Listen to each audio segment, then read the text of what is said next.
In this video, we will give a brief overview of data virtualization. Let's get started. The data virtualization in GraphDB enables direct access to relational databases with SPARQL queries, which eliminates the need to replicate data. The implementation exposes a virtual SPARQL endpoint, which translates the queries to SQL using a declarative mapping. To achieve this functionality, GraphDB integrates with the open-source Ontop project and extends it with multiple GraphDB-specific features.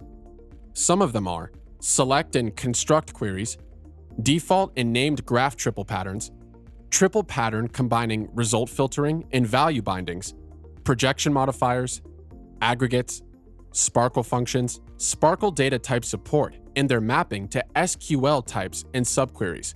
The most common scenario for using data virtualization is when the integrated data is highly dynamic or too big to be replicated.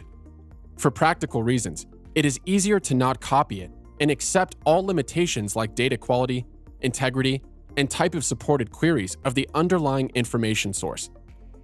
A second common scenario is to maintain a declarative mapping between the relational model and RDF, where the user periodically dumps all statements and writes them to a native RDF database so it can support property paths and faster data joins. Now let's see how you can expose a virtual endpoint as a repository in GraphDB.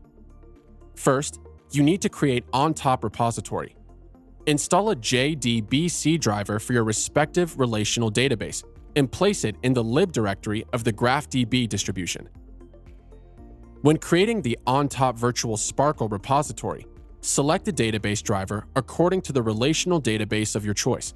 In our case, this is PostgreSQL. After that, additional fields will appear.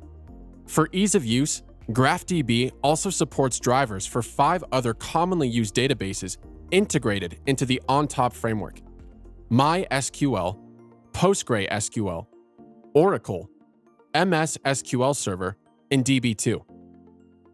When creating a virtual repository, you will need a mapping of SPARQL queries to SQL data and an OWL file describing the ontology of your data. Optional. The underlying Ontop engine supports 2 mapping languages. The first one is R2R-ML, which provides excellent interoperability between the various tools. The second one is the native Ontop mapping known as OBDA, which is much shorter and easier to learn and supports an automatic bidirectional transformation to R2R-ML.